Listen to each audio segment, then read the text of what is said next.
اهلا وسهلا بيكم في فيديو جديد من قناة كلام حلواني.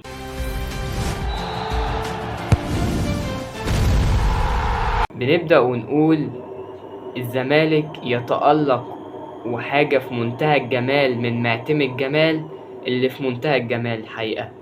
الزمالك أول مرة أشوفه بقالي كتير، يعني بالمستوى الرائع ده، بالروح دي، بالعزيمة دي.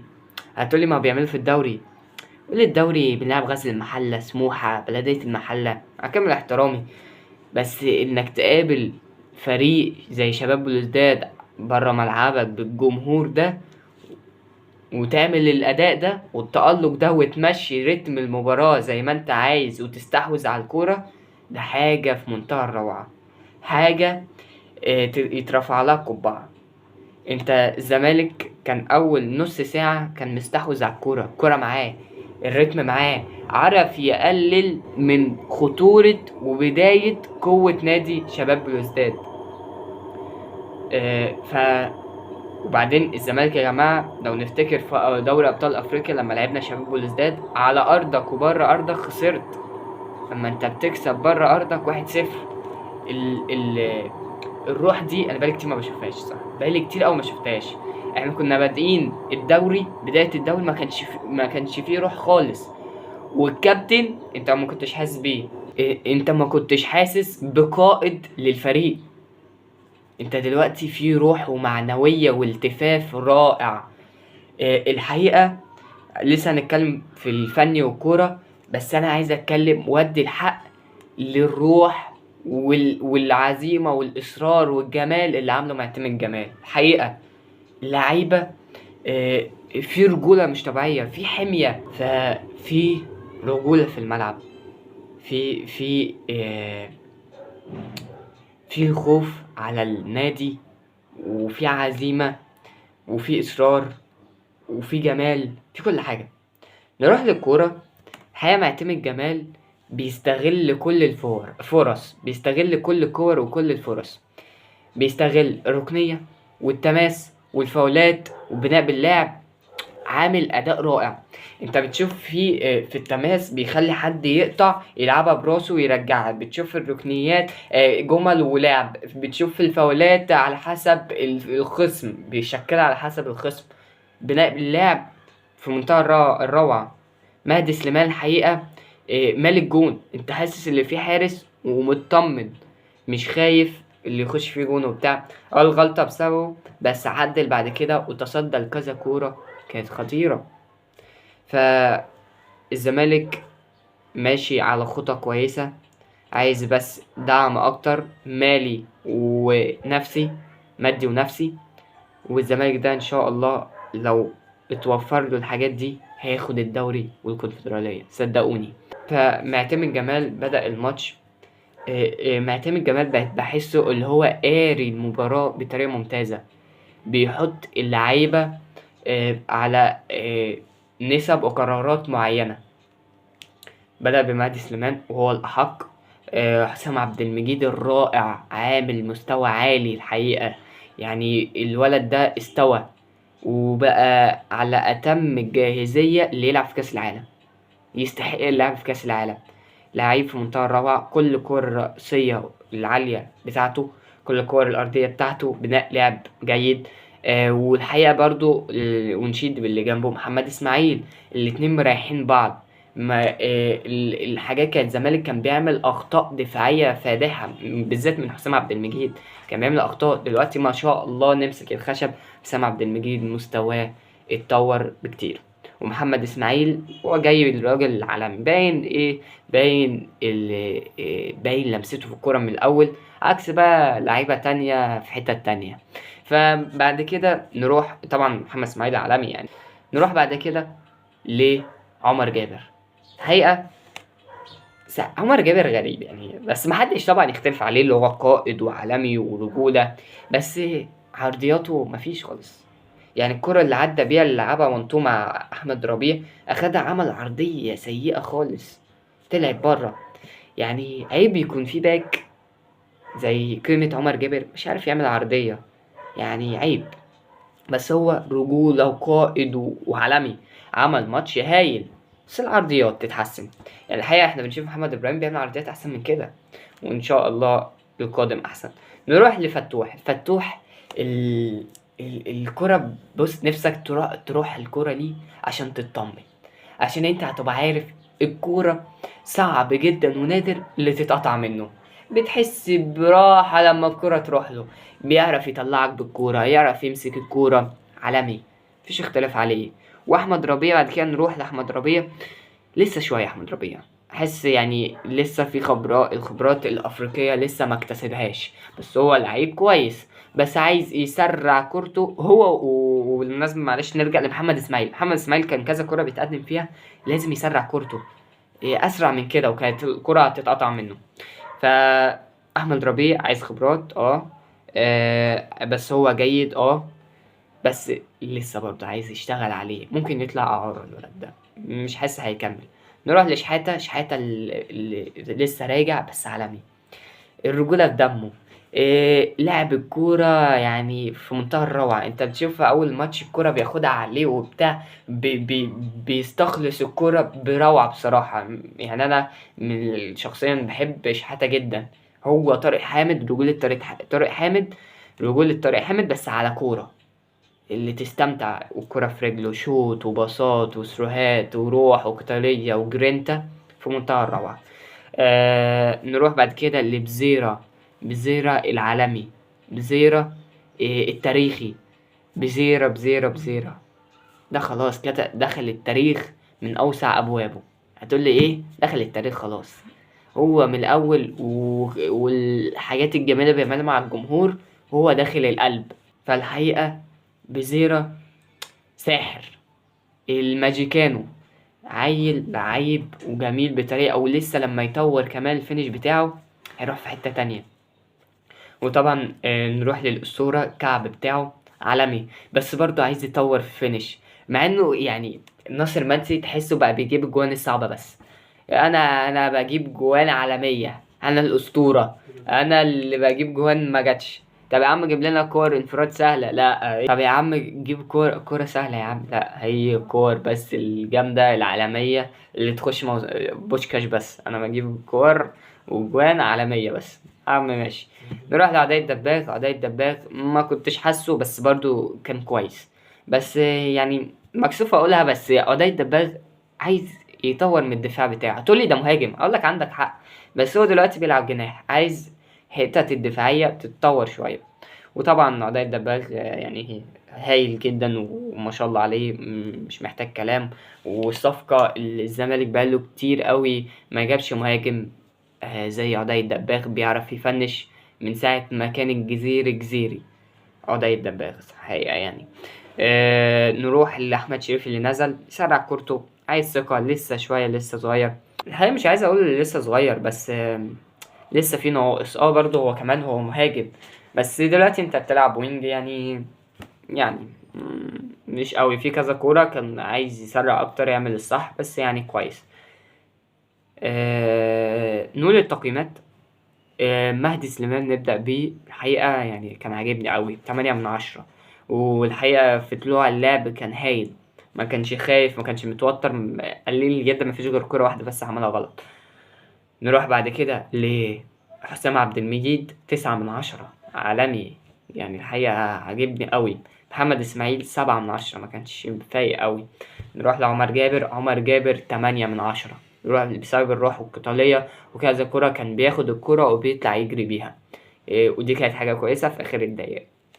نروح لفتوح. فتوح كان 8/10 برضو، يعني كان في كذا كورة كان بيزود فيها الترقيصة وبتاع وكذا غلطة، يعني ممكن نديله كمان 7/10. نروح لأحمد ربيع. يعني حاسس ومستني وأنا عارف هو عنده أكتر من كده. اللعيب ده كان في البنك الأهلي، كان يعني إيه، كان هايل، بس لسه عايز أكتر. فأنا أديله الحقيقة 6/10. وشحاتة 9/10، عالمي. نروح لعبد الله السعيد. صح طبعا، القائد العالمي. الحقيقة يعني باين جدا في ضغطه، والزمالك كان بصراحة بيضغط في منتهى الروعة، بس ضغط اللعيب ده اللي عنده 39 سنة، بص الضغط، بص ازاي بيضغط، بص ازاي بيسلم. هو كانت الحلقة الوصل ما بين الدفاع والوسط للهجوم بصراحة هايل وفي منتهى الروعة، 10 من 10، مع انه ما عملش حاجة. بس قصدي يعني ما جابش جوان، ما عملش اسيستات، بس تحركاته بيجبرك. اللعيب ده عالمي والله، تتخم في عمره. بصراحة لعيب ما شاء الله عليه، يعني اديله 10 من 10. نروح لبزيرة، هو اللي يقيمني مش انا اللي اقيمه. 10 من 10 طبعا. إيه بعد ما طلع انت حسيت بعدم وجوده. انت كنت لما بتبقى مضغوط، لما بتاخد الكورة بتديله الكورة وبيبقى الكورة تحت رجله، بيطلعك من الضغط، بيعرف يحولك من الدفاع للهجوم بطريقته البرازيلية. كان يعني لو تلاحظوا كان في بداية الماتش كان اللي عليه الباك اللي ضده كان لعيب كورة، ولا كورة عدى منها. بس اللي قاري الماتش واللي مركز مع الماتش واللي صاحي معتمد جمال، حس ان اللعيب ده اللي بيلعب ضده حافظ وفهمان كورة، لعيب كورة زي ما بنقول. فقاطع عليه مية ونور، عمل ايه؟ راح موديه الناحية التانية. اول ما راح الناحية التانية راح جايب الجون الاول بزيرة العالمي الحقيقة يعني. وده يدل ان دل على شيء، اللي معتمد جمال ما بينامش ما بيريحش، صاحي وقاري الماتش.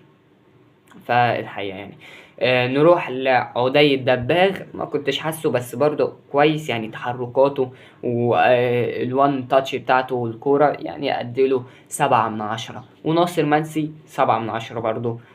كنت احسه ممكن يعمل فرق اكتر من كده، او يعمل خليه 8 من 10 بسبب الاسيست العالمي.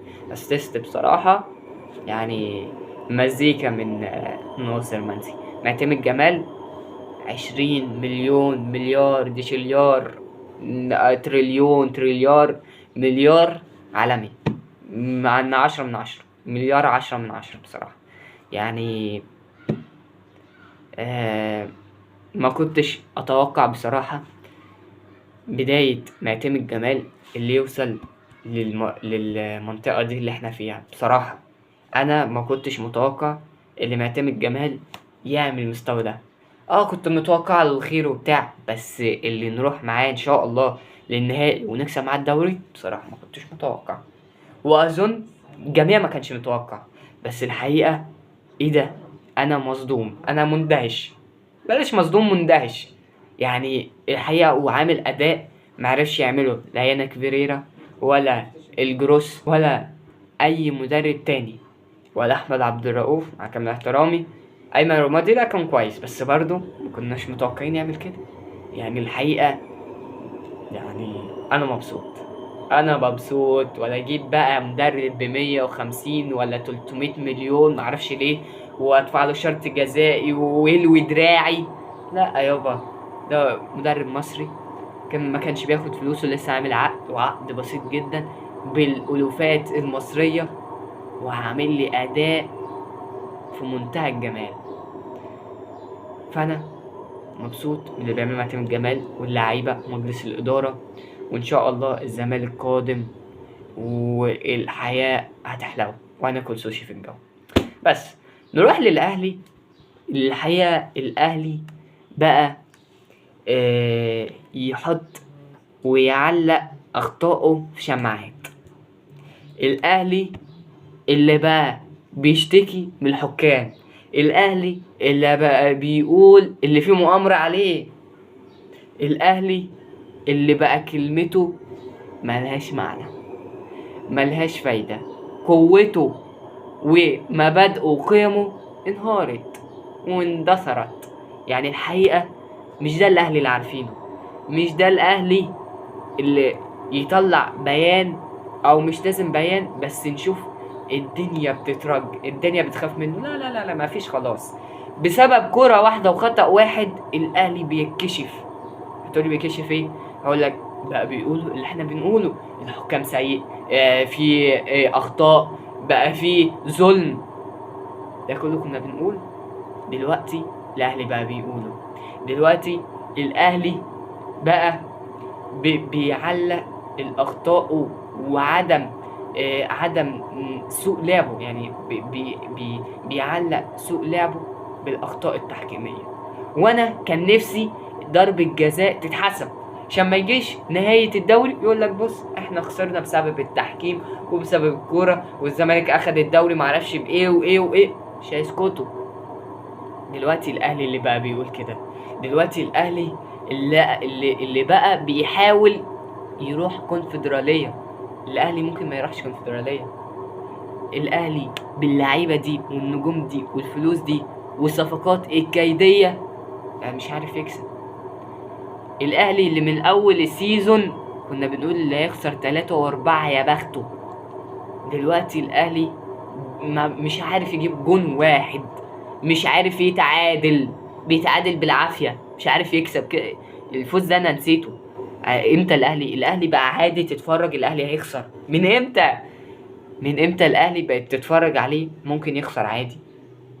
الاهلي بقى ما فيش الدقيقة 90 دي اللي هو يرجع ويرجع بهدف واتنين وتلاتة، مفيش. والمشكلة اللي هو بيقولك مفيش أخطاء والأهلي عادي. إزاي؟ الأهلي بسبب غلطة يعني لغاية دلوقتي قاعد وما قامش. ما شفتلوش الحقيقة من أول الدوري. الأهلي من كأس العالم للأندية وعمالين يقولوا فيه أخطاء، من أيام المدرب اللي مشى وبعد كده تورو فيه أخطاء فيه أخطاء فيه أخطاء ما بتتصلحش. طب ليه؟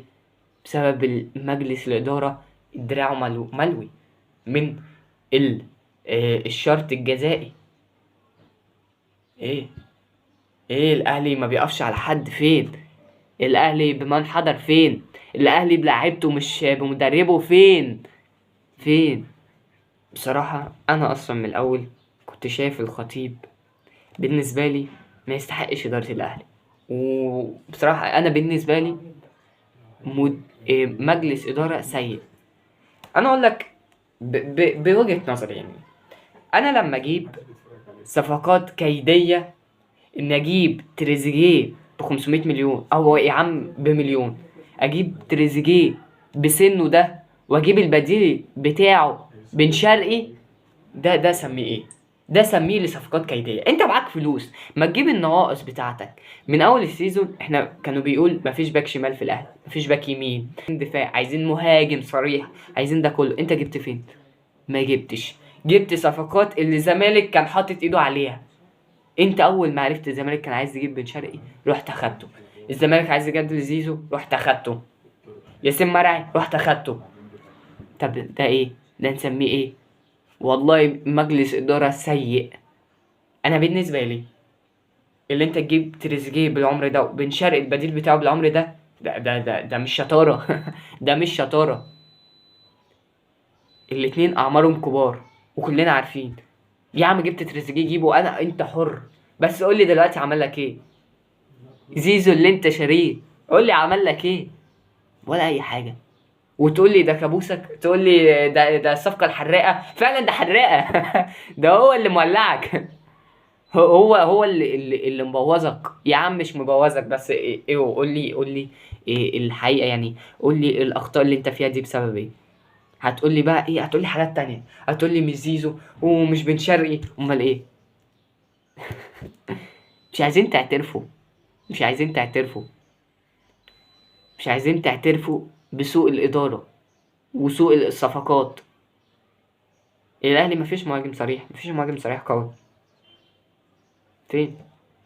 الأهلي يستحق الوضع اللي هو فيه، بس خلاص ده المكان المناسب للأهلي. والسلام عليكم ورحمة الله وبركاته.